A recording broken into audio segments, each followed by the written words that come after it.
सभी को very very good evening. आप सबों को, आप सब लोग जल्दी जल्दी से मेरे भाई लाइव क्लास में जुड़ जाएं, लाइव सेशन में, और अपने दोस्तों को शेयर करें ताकि ज़रूरतमंद हैं, है ना, सबके लिए वीडियो लाभदायक होगा। ये क्लास सबके लिए, आप सब लोगों के लिए लाभदायक होगा। आप सबको इसको देख सकते हैं ना, जिनके एग्ज़ाम के लिए हैं उनके भी लिए लाभदायक है, जो एग्ज़ाम नहीं देंगे उनके लिए भी लाभदायक है, सबके लिए लाभदायक हो जाएंगे। आप सब कोई मेरे भाई क्लास सेशन में जुड़ जाएं। हाँ, वेरी वेरी गुड इवनिंग सभी बच्चों को। हाँ, वेरी गुड इवनिंग हरिकिशोर, सब बच्चों को very good evening. Shahid, Saraswati, Vinod, हाँ जी, इतना बच्चे जुड़ चुके हैं। चलिए क्लास को ना आज हम बहुत ज़्यादा फास्ट रफ्तार से पढ़ाएंगे। आज मुझे बहुत ज़्यादा टॉपिक पढ़ाना है। चलो भाई, मैं क्लास को ना स्टार्ट करता हूँ, है ना, मैं क्लास को स्टार्ट करता हूँ। आप सब लोग को मैं देख रहा हूँ, आप सब बच्चे धीरे धीरे जुड़ रहे हैं। अपने दोस्तों को जल्दी जल्दी भेजिए ताकि सब कोई लाइव सेशन को जुड़ सके, है ना, सब लाइव सेशन में जुड़ सके और क्लास का आज आनंद ले सके, है ना।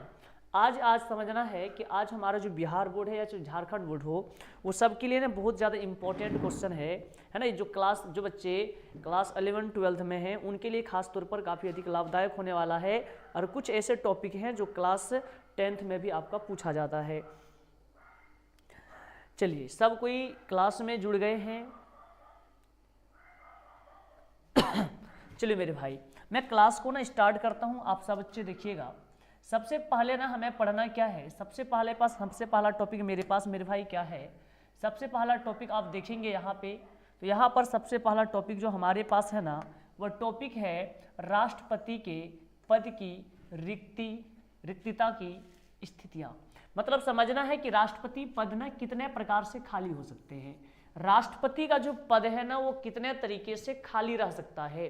तो देखिए यहाँ पे राष्ट्रपति के 4 ऐसी स्थितियां हैं जब राष्ट्रपति के पद क्या रहेंगे, खाली रह सकता है। पहला बात समझिए कि मान लेते हैं कि जो राष्ट्रपति बना था, है ना, वो राष्ट्रपति का ना अपना कार्यकाल 5 वर्षों का समाप्त हो गया। जब राष्ट्रपति का कार्यकाल 5 साल समाप्त हो जाए मेरे भाई, तो पद खाली हो जाएंगे, फिर उस पद के लिए चुनाव होगा, है ना। दूसरा बात समझिए कि राष्ट्रपति पद पर तो नियुक्त हो गए थे, और मान लो कि जब कार्य अवधि के दौरान ही उनका निधन हो गया, वो मर गए, तो इस दौरान भी हमारा क्या हो सकता है कि राष्ट्रपति का पद खाली रह सकता है। 2 बात हो गया ना। पहला मैंने क्या कहा कि राष्ट्रपति का 5 वर्षों का कार्यकाल समाप्त हो जाए तो ये राष्ट्रपति के पद खाली रहेंगे। दूसरा बात मैंने कहा कि राष्ट्रपति याद रखना है कि उसका मृत्यु हो जाए, है ना, आकस्मिक मृत्यु हो जाए, अचानक मृत्यु हो जाए। तीसरा बात समझना है कि जो राष्ट्रपति वो त्यागपत्र दे दे, है ना, वो कह दे भाई कि हम अब इस पद पे नहीं रहेंगे, उसने त्यागपत्र दे दिया, इस पर भी वो राष्ट्रपति के पद खाली रहेंगे।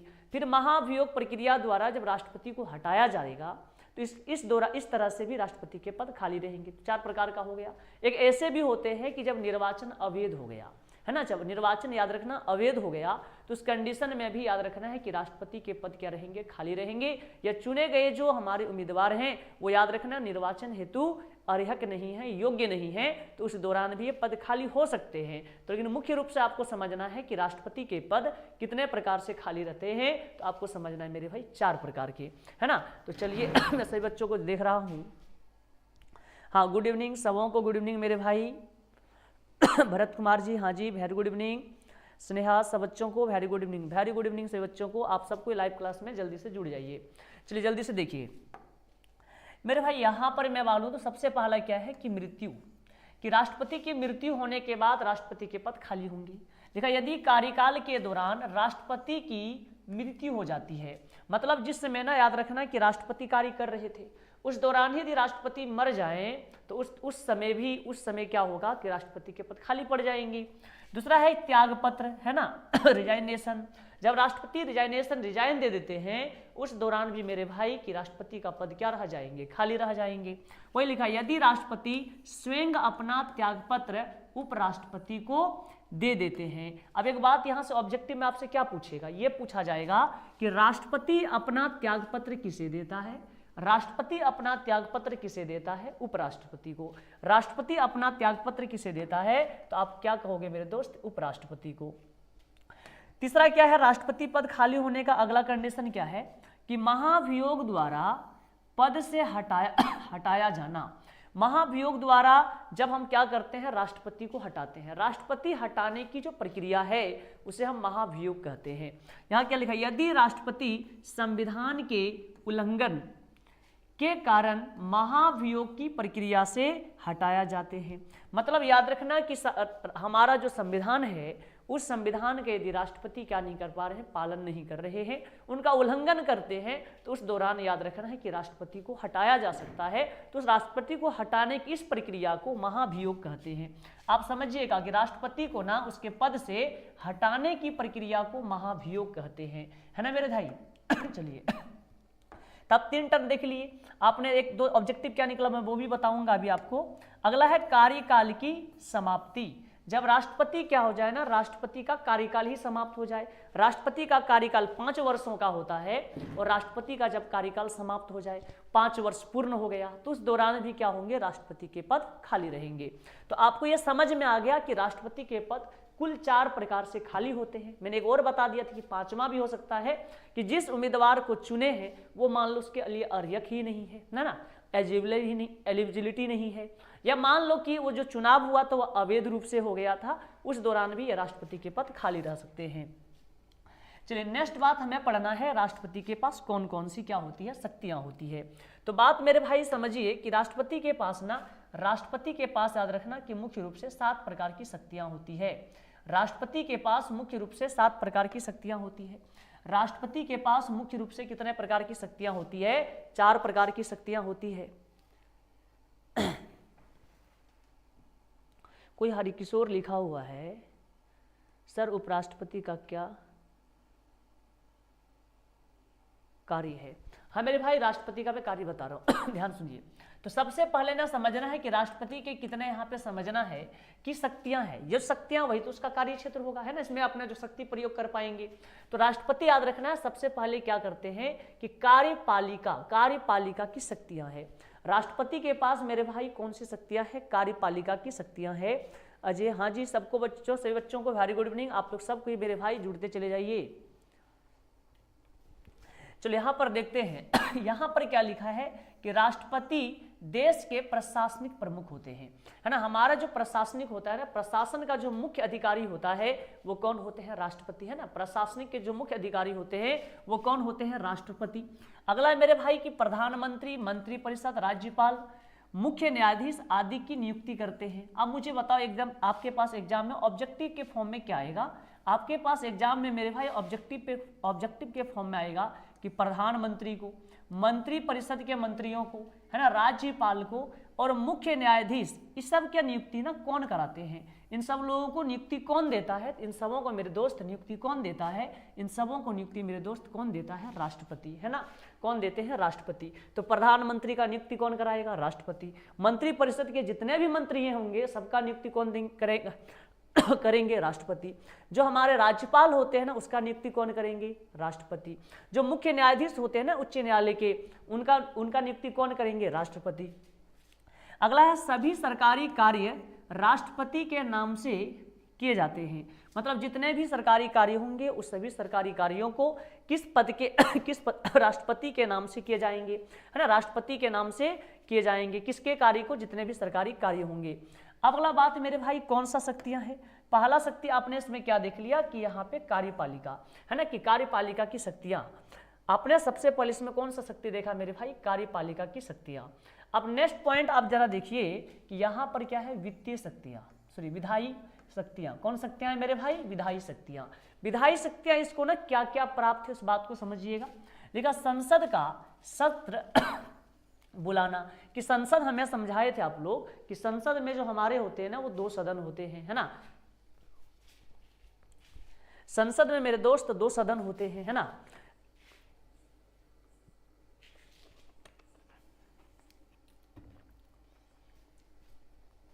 संसद में मेरे 2 सदन होते हैं, एक होते हैं उच्च सदन और एक होता है निम्न सदन, है ना मेरे भाई। एक होता है उच्च सदन और एक क्या होता है, निम्न सदन। तो उच्च सदन और निम्न सदन के बारे में यदि मैं बात करूं ना, उच्च सदन और निम्न सदन के में उच्च सदन और निम्न सदन के बारे में बात करूं तो इस सब का सारा मैं टॉपिक मेरे भाई पिछले क्लास में मैं पढ़ा चुका हूं कि एक होता है राज्यसभा और एक होता है लोकसभा, है ना, वहां पर देख लीजिएगा आप लोग। तो संसद के सत्र बुलाना, स्थगित करना और लोकसभा को भंग करना ये किसके पास है मेरे भाई? विधायी शक्तियां में उसे प्राप्त है। राष्ट्रपति को ना याद रखना है कि राष्ट्रपति को संसद में सत्र बुलाना, स्थगित उस सत्र को स्थगित कर देना और याद रखना है कि लोकसभा को क्या कर देना? भंग कर देना। लोकसभा को भंग कर देना ये राष्ट्रपति को ना किस रूप में ये शक्तियां प्राप्त है? ये शक्तियां मेरे दोस्त किस रूप में प्राप्त है? विधायी शक्तियों के रूप में प्राप्त है। संसद को अभिभाषण देना, है ना, संसद को अभिभाषण देना, अध्यादेश जारी करने की जो शक्तियां हैं, राज्यसभा में 12 सदस्यों को नामित करना, ये सब शक्तियां मेरे भाई किसके पास है? ये सब शक्तियां मेरे दोस्त किसके पास है? राष्ट्रपति के पास। और राष्ट्रपति के पास ये जो शक्तियां आया है ना, वो किस में आया है? विधायी शक्तियां के रूप में। किस शक्तियों के रूप में? विधायी शक्तियों के रूप में। चलो मेरे दोस्त आगे बढ़ते हैं। अब जरा से यहां पर आए ना, तो यहां पर हम क्या बात करें जरा समझिए। राष्ट्रपति के पास जो तीसरा शक्ति है वो क्या है? न्यायिक शक्तियां। राष्ट्रपति के पास जो तीसरा शक्तियां है मेरे दोस्त वो क्या है? न्यायिक शक्तियां। वहां पर क्या लिखा है? अपराधियों को क्षमा, दंड रोक, सजा घटाने आदि की शक्तियां हैं। जैसे आप सुने होंगे ना कि आप सुने होंगे कि याचिका, है ना, दया याचिका का नाम आप सुने होंगे कि दया याचिका मेरे भाई राष्ट्रपति के पास लगता है ना। राष्ट्रपति चाहेंगे तो उसे क्या कर सकता है? उसे उसके ऊपर जो क्या सजा दिया गया सजा को समाप्त कर सकता है। ये शक्तियां किसके पास है? जिसका याद रखना है कि जिसके सजा को राष्ट्रपति क्या कर दे? माफ कर देना। तो समझना कि उच्च न्यायालय या सर्वोच्च न्यायालय जो फैसला सुनाया है उस फैसला को रद्द करने का अधिकार किसके पास है मेरे भाई? राष्ट्रपति के पास। विशेष रूप से मृत्यु दंड के मामले में यह शक्ति क्या होता है? महत्वपूर्ण होता है। कौन सा शक्ति? न्यायिक शक्ति। और ये शक्तियां मेरे भाई किसके पास होता है? ये शक्तियां होता है मेरे दोस्त किसके पास? अब बताओ जल्दी से। राष्ट्रपति के पास। चलिए नेक्स्ट हमारे पास क्या है? सैन्य शक्तियां। सैन्य शक्तियां भी किसको प्राप्त है? सैन्य शक्तियां को राष्ट्रपति को प्राप्त है। सैन्य शक्तियां भी किसको प्राप्त है? राष्ट्रपति को प्राप्त है। लिखा राष्ट्रपति भारतीय सशस्त्र बलों के सर्वोच्च सेनापति होते हैं, है ना। भारतीय सशस्त्र बलों के जो हमारे यहाँ सैनिक होते हैं उनका याद रखना है कि सर्वोच्च सेनापति सबसे बड़ा सेनापति कौन होता है? भारत के राष्ट्रपति होते हैं। युद्ध की घोषणा और शांति संधि कर सकते हैं मेरे दोस्त। युद्ध की जो घोषणा है या हमारे देश में जो शांति संधि, शांति बहाल करना है, ये दोनों को याद रखना है। ये क्या कर सकता है? बहाल कर सकते हैं। लेकिन इसमें ना किसकी सलाह लेना जरूरी है? प्रधानमंत्री का सलाह लेना बहुत ही जरूरी है। चलिए नेक्स्ट आपके पास क्या है? राजनीतिक शक्तियां। राजनीतिक शक्तियां को मेरे भाई कूटनीतिक शक्तियां भी कहा जाता है। राजनीतिक शक्तियां को कूटनीतिक शक्तियां भी कहा जाता है। अब इसमें क्या है कि राष्ट्रपति अन्य देशों के साथ संबंध स्थापित करते हैं। जैसे अलग अलग देशों के साथ, जैसे मैंने कहा भाई भारत रूस के साथ अच्छे संबंध बनाए हैं, अमेरिका के साथ संबंध बनाए हैं ना। ये कौन है? कूटनीतिक, राजनीतिक शक्तियां। कि हमारे पास राजनीतिक रहेगा तो हम अलग अलग देशों के साथ संबंध बना सकते हैं ना, दोस्ती कर सकते हैं। विदेशों में भारत के राजदूतों की नियुक्तियां, है ना। भारत के लोगों को मैं विदेश में भेजूंगा, वहां रहेंगे, वहां के बारे में जानेंगे, वहां के बारे में हमें बताएंगे, है ना। वहां पे हम राजदूत की नियुक्ति कर सकेंगे। विदेशी प्रतिनिधियों को स्वीकार करते हैं। विदेशी प्रतिनिधियों को क्या करना? स्वीकार करना। यह हमारे राष्ट्रपति के किस शक्ति में प्राप्त है? राजनीतिक शक्तियों में प्राप्त है। अब यहां पर ना जो एग्जाम के लिए, आपके एग्जाम के लिए जो सबसे ज्यादा इंपॉर्टेंट है वो ये है मेरे भाई आपातकालीन शक्तियां। राष्ट्रपति के पास जो मिला हुआ है आपातकालीन शक्तियां, ये ना सबसे ज्यादा इंपॉर्टेंट है। ये सबसे ज्यादा मेरे भाई इंपॉर्टेंट है आपके एग्जाम के लिए। ये सबसे ज्यादा इंपॉर्टेंट है आपके एग्जाम के लिए, है ना। क्या लिखा है कि राष्ट्रीय आपातकाल, जो याद रखना, आपातकाल कितने शक्तियां? आपातकाल 3 प्रकार के होते हैं। आपातकाल 3 प्रकार के होते हैं। पहला होता है मेरे भाई राष्ट्रीय आपातकाल, राज्य आपातकाल और वित्तीय आपातकाल। जो राज्य आपातकाल है ना, इसको हम बोलते हैं राष्ट्रपति शासन। कौन शासन कहते हैं? राष्ट्रपति शासन। अब बात समझिएगा, पहला है राष्ट्रीय आपातकाल, फिर राज्य आपातकाल। राज्य आपातकाल का दूसरा नाम मेरे भाई क्या है? राष्ट्रपति शासन। कौन शासन? राष्ट्रपति शासन। और ये होता है मेरे भाई कहां पर? राज्यों में लगता है ना। अभी बताएंगे डिटेल कहां कहां लगेगा। फिर हमारे पास कौन है, वित्तीय शक्तियां। अब एग्जाम में आपसे क्या क्या एग्जाम में पूछेगा कि राष्ट्रीय आपातकाल जो है, राष्ट्रीय आपातकाल किस अनुच्छेद के तहत लागू किया जाता है, राष्ट्रीय आपातकाल को किस अनुच्छेद के द्वारा लागू किया जाता है। तो मुझे बता अनुच्छेद कितना होगा, 352। अनुच्छेद कितना है मेरे भाई, 352 है ना। और जो भाई अभी नए नए ना इस वीडियो पे आए हैं वो कृपया करके इस चैनल को ना सब्सक्राइब कर लें, तो टाइम टाइम पे ना आपको नोटिफिकेशन मिलते रहेगा और सही टाइम पे आप क्लास को ज्वाइन कर पाओगे। अगला मेरे भाई तो याद रखना, राज्य आपातकाल जो है ना, राज्य आपातकाल इसको हम क्या बोलते हैं, राष्ट्रपति शासन। कौन शासन, राष्ट्रपति शासन। और ये समझना है ये किस अनुच्छेद के तहत लगता है, 356 है ना, अनुच्छेद 356। अच्छा कुछ एक और विशेष बात है 365 अनुच्छेद में भी, 365 अनुच्छेद के द्वारा भी राज्य आपातकाल को घोषित करने के लिए किस अनुच्छेद पर उसे किस अनुच्छेद का दिशा निर्देश पालन करना पड़ेगा, अनुच्छेद नंबर 356। लेकिन एग्जाम में यदि आपके पास आए ना कि राज्य आपातकाल किस अनुच्छेद के द्वारा लागू होता है, तो आप आंसर रखो 356 है ना, 356। 365 क्या कहता है, ये कहता है कि राज्य सरकार जो है ना वो केंद्र सरकार द्वारा बनाए गए, केंद्र सरकार द्वारा बनाए गए जो नियम कानून है उस नियम कानून का दिशा निर्देश मतलब उसका पालन नहीं कर रहा। राज्य सरकार केंद्र सरकार के द्वारा बनाए गए जो नियम कानून है उस नियम कानून का यदि कोई राज्य सरकार पालन ना करे तो उस राज्य में ये निर्देश देंगे किस अनुच्छेद के तहत, अनुच्छेद 365 के तहत। और वो निर्देशित किस अनुच्छेद में जाएंगे, अनुच्छेद 356 में। और कहा जाएगा भाई कि वहां पर हम किस क्या घोषित कर सकते हैं, राज्य आपातकाल मतलब राष्ट्रपति शासन है ना। नेक्स्ट आपके पास मेरे भाई क्या है, वित्तीय आपातकाल। कौन आपातकाल है, वित्तीय। और वित्तीय आपातकाल मेरे भाई किस अनुच्छेद के द्वारा लगता है, वित्तीय आपातकाल किस अनुच्छेद के द्वारा लगता है। कोई बच्चा का क्या आया है, सर आप 11th क्लास के भी क्लास लेते हैं। हाँ जी मैं 11th क्लास का भी क्लास लेता हूँ।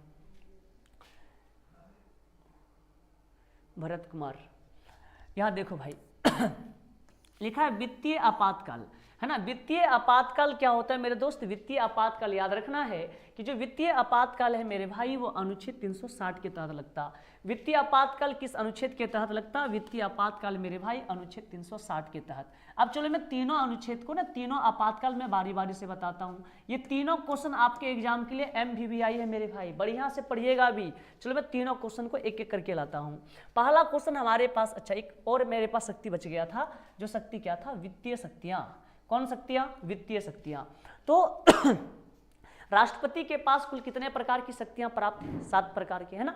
राष्ट्रपति के पद कुल कितने प्रकार से खाली रह सकते हैं, तो उसमें बताए थे मेरे भाई 4 प्रकार के। और राष्ट्रपति के पास कुल कितने प्रकार की शक्तियां हैं, तो मैंने आपको क्या बताया था कि मेरे भाई होता है 7 प्रकार के। कितने प्रकार के, 7 प्रकार के। चलिए तो इसमें अंतिम मेरे भाई अंतिम शक्तियां क्या है, वित्तीय शक्तियां। वित्तीय शक्तियां में क्या है, अब देखिए यहाँ पे संसद में बजट प्रस्तुत करने की अनुमति है ना। जो बजट की कितना पैसा सर खर्च होंगे है ना साल भर में, या मान लो कि मैं हर साल अपना एक बजट होता है, जैसे अभी 25-26 का बजट चल रहा है, फिर नेक्स्ट ईयर 26-27 का बजट चलेगा है ना। तो बजट पास करने की याद रखना ये बजट पास आपको यह समझना है कि संसद में बजट प्रस्तुत करने की अनुमति देता है। मतलब राष्ट्रपति ना ये अनुमति देंगे, ऑर्डर देंगे कि मेरे भाई कि आप क्या करो कि हर साल ना बजट पास कीजिए। अगला क्या है, किसी भी धन विधेयक की सिफारिश उन्हीं के द्वारा क्या दी जाती है। जो धन विधेयक पास करते हैं, धन विधेयक जो होता है इसको पास करने के लिए, धन विधेयक को सिफारिश के लिए सिफारिश कौन करता है, राष्ट्रपति करते हैं है ना। क्या वित्त आयोग की नियुक्ति, अगला एग्जाम में आपको पूछेंगे कि वित्त आयोग की नियुक्ति कौन करते हैं। वित्त आयोग की नियुक्ति मेरे भाई कौन करता है, राष्ट्रपति करते हैं। कौन करते हैं, राष्ट्रपति करते हैं। चलिए अब नेक्स्ट जो अभी 3 पढ़िएगा ये MVVI है आपके लिए। पहला क्वेश्चन क्या है आपके पास, राष्ट्रपति आपातकाल क्या है। राष्ट्रीय आपातकाल क्या है। पहला क्वेश्चन मेरे दोस्त आपके पास क्या है, राष्ट्रीय आपातकाल क्या है। पहला क्वेश्चन आपके पास क्या है, राष्ट्रीय आपातकाल क्या है। चलिए राष्ट्रीय आपातकाल के बारे में यदि मैं बात करूं, राष्ट्रीय आपातकाल के बारे में बात करूं तो क्या लिखा है, जब देश की एकता, अखंडता, सुरक्षा को खतरा होता है। आप याद रखो कि हमारा जब देश, जो हमारा देश जो एकता के भाव से है, हमारे देश में मुझे लगे कि हमारे देश के लोगों में जो एकता है ना उस एकता को तोड़ने का प्रयास कर रहा है। लोग हमारा जो देश है ना, देश को कई खंडों में बांटने का प्रयास कर रहा है। हमारे देश को ना लगता है कि खतरा है ना, हमारे देश को लग रहा है सुरक्षा से खतरा है कि हमारा देश अब असुरक्षित होने वाले हैं, कोई बाहरी आक्रमण का खतरा हो, जब ऐसा लगने लगे। फिर से मैं बताता हूं, ध्यान से सुनिएगा।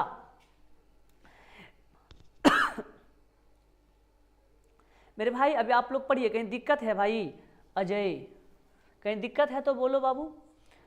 या देखिए जरा सा, तो मैं यहाँ पे क्या बोला मेरे भाई कि राष्ट्रीय आपातकाल क्या है। राष्ट्रीय आपातकाल के बारे में भी मैं बात करूं कि राष्ट्रीय आपातकाल सर, तो राष्ट्रीय आपातकाल में याद रखना है कि जब लगे कि हमारे देश में एकता खत्म होते जा रहे हैं ना, हमारे देश में लगेगा कि एकता पर खतरा है, जब हमारा देश लगे कि देश को कई टुकड़ों में बंटने वाला है, हमें हमारे अखंडता पे खतरा हो, है ना, जब मुझे लगे कि भाई हमारे देश को ना सुरक्षा से खतरा है, हमारा देश असुरक्षित होने वाला है, कोई बाहरी आक्रमण से खतरा है, हमारे देश के लोगों से खतरा है, या कहीं ना कहीं मुझे लगे कि हमारे देश में ना कहीं बहुत बड़ा क्या होने वाला है, सांप्रदायिक दंगा होने वाला है, इस स्थिति में हम कौन सा आपातकाल लगाते हैं?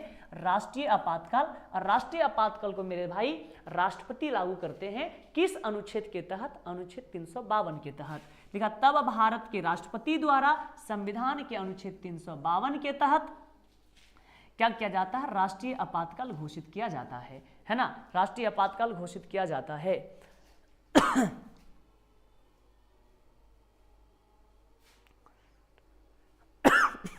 बाबू ये 11 12 दोनों के लिए लाभदायक है। बीना जी, ये एक के लिए लाभदायक नहीं मेरे भाई, ये जितने भी है ना सबके लिए लाभदायक है, लेकिन अभी क्लास में 12th को फोकस कर रहा हूँ। जो क्लास 12th में आएगा मैं उसी को पढ़ा रहा हूँ, मैं पूरा गहराई से नहीं जा रहा हूँ इसमें, है ना। जो एग्जाम में आपका आएगा मैं उतना ही पढ़ा रहा हूँ, पूरा का पूरा राष्ट्रपति में नहीं पढ़ाऊंगा आपको। जो एग्जाम अभी मैं देखिए, एग्जाम जो है ना काफी नजदीक है, तो एग्जाम को ध्यान में रखते हुए कौन कौन से क्वेश्चन आ सकते हैं मैं उस पर फोकस कर रहा हूँ, है ना। चलिए देखिए यहाँ पे तो आपको ये समझ में आ गया ना कि राष्ट्रपति आपातकाल क्या है। इसका बात है कि राष्ट्रीय आपातकाल, आप समझना राष्ट्रीय आपातकाल लगने के कारण कि क्या क्या ऐसा कारण है जो राष्ट्रीय आपातकाल लगता है। तो यहाँ है युद्ध की स्थिति में, है ना, युद्ध की स्थिति में जब लगे कि हमारे देश में युद्ध होने वाला है ना, तो लगता है कि मेरे देश में ही युद्ध होने वाला है, तो लगा देते हैं राष्ट्रीय आपातकाल। क्यों लगाते हैं सर? उस समय ना याद रखना लोगों का जो हम लोगों के पास जो हमारा मूल अधिकार है वो सब कुछ खत्म हो जाता है। बाहरी आक्रमण लगे कि हमारे देश पर कोई विदेशी लोग क्या करने वाले हैं? आक्रमण करने वाले हैं। सशस्त्र विद्रोह, है ना, सशस्त्र विद्रोह की स्थिति में भी कौन सी आपातकाल लगती है? राष्ट्रीय आपातकाल लगता है। चलिए नेक्स्ट क्वेश्चन आपके पास जो आ रहा है मेरे भाई, वो आ रहा है राष्ट्रपति शासन या राष्ट्रपति आपातकाल क्या है। अगला क्वेश्चन आपके पास है राष्ट्रपति शासन या राष्ट्रपति आपातकाल क्या है।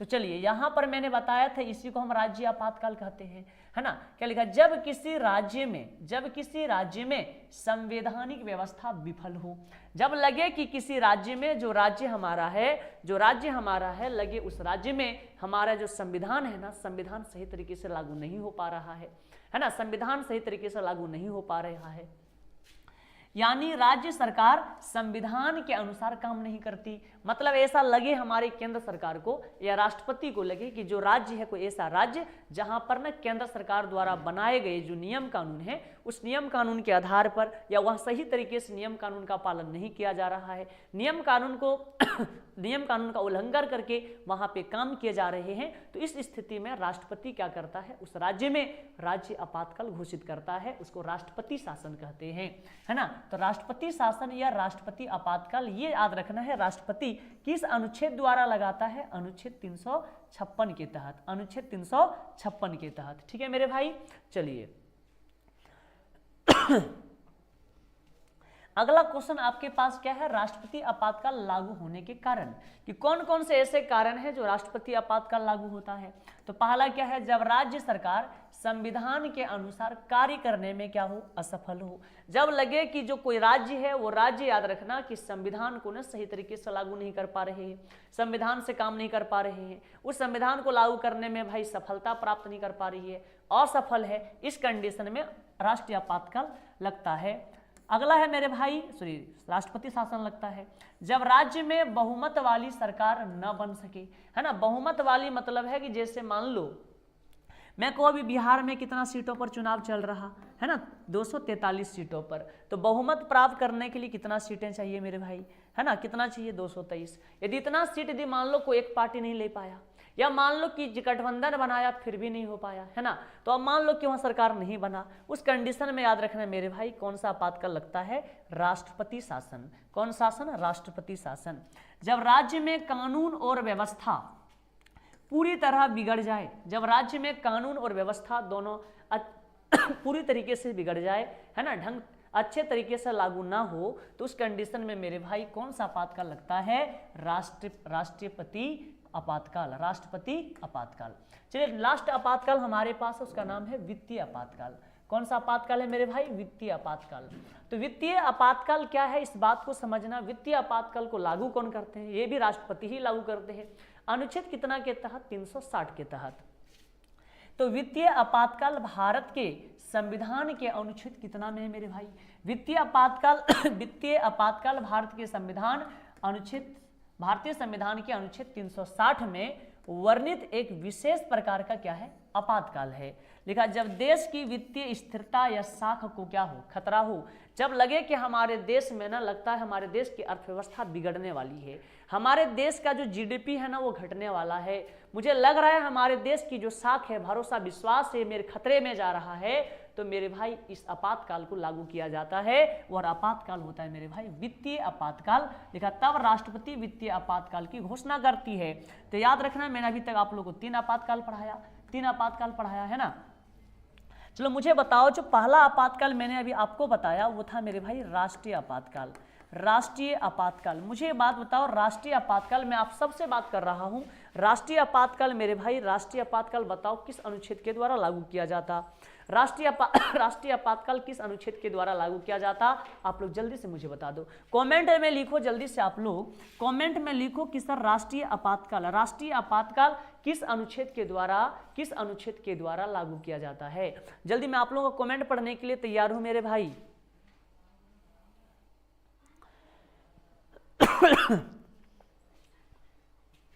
चलो मेरे भाई जल्दी से मैं आप लोगों को कमेंट पढ़ने के लिए तैयार हूं। अभी आप लोग जल्दी से बताओ कि राष्ट्रीय आपातकाल जो है ना किस अनुच्छेद के द्वारा लागू होता है। कोई भाई जल्दी से लिखो, आप लिखो, मैं समझ पाऊं ना कि आप समझ पा रहे हैं। जल्दी से कुछ लिखिए, किसी का कुछ नहीं आ रहा है भाई, आप लोग जल्दी से लिखो तो मैं पता कर पाऊं ना कि आप लोगों को ये समझ में आ रहा है या नहीं आ रहा है ना।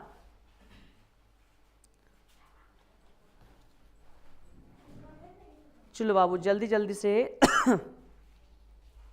आप लोग ना बता दो, जल्दी से कमेंट करके मुझे मेरे भाई आप लोग बताइए। कोई बच्चा आ रहा है सर, एमडी समर। चलो बाबू जल्दी से मुझे बताओ ना, राष्ट्रीय आपातकाल किस अनुच्छेद के द्वारा लागू किया जाता है, राष्ट्रीय आपातकाल किस अनुच्छेद द्वारा लागू किया जाता है सर, 352। बहुत बढ़िया बाबू सचिन कुमार का आंसर आ चुका है 352, बहुत बढ़िया बच्चे। चल अगला राष्ट्र मुझे बताना मेरे भाई कि राष्ट्रपति शासन है ना, राष्ट्रपति शासन याद रखना है कि राष्ट्रपति शासन याद रखना है, राष्ट्रपति शासन किस अनुच्छेद के द्वारा लगता है। जल्दी से आप लोग बताओ राष्ट्रपति शासन किस अनुच्छेद के द्वारा लगता है, ये भी ऑप्शन आप लोग जल्दी से मुझे बताइए, है ना, जल्दी मुझे बता दो कि राष्ट्रपति शासन किस अनुच्छेद के द्वारा लगता है। भरत का भी आंसर आप 352 बाबू, ठीक है। चलिए पहले का आंसर दीजिए, पहले का आंसर दे रहे हैं आप राष्ट्रीय आपातकाल का। अजय का भी आंसर आ चुका 352, रूपानी का भी आ चुका है 352, हाँ जी। चलो मेरे भाई तो आप लोग ना मुझे जल्दी से बता दो, एमडी समर का भी 352 है बाबू, पहले का आप लोग आंसर दे रहे हैं, आप लोग पहले का आंसर दे रहे हैं। अब मुझे बताओ राष्ट्रपति शासन किस अनुच्छेद के द्वारा लगता है, राष्ट्रपति शासन मैंने क्या बोला भाई, राष्ट्रपति शासन किस अनुच्छेद के द्वारा लगता है। बच्चे का आंसर आ रहा है, भरत का आ चुका है 356, ठीक है मेरे भाई। विनोद भाऊ आप तो गलत दे रहा है, हरि शंकर ने आंसर दिया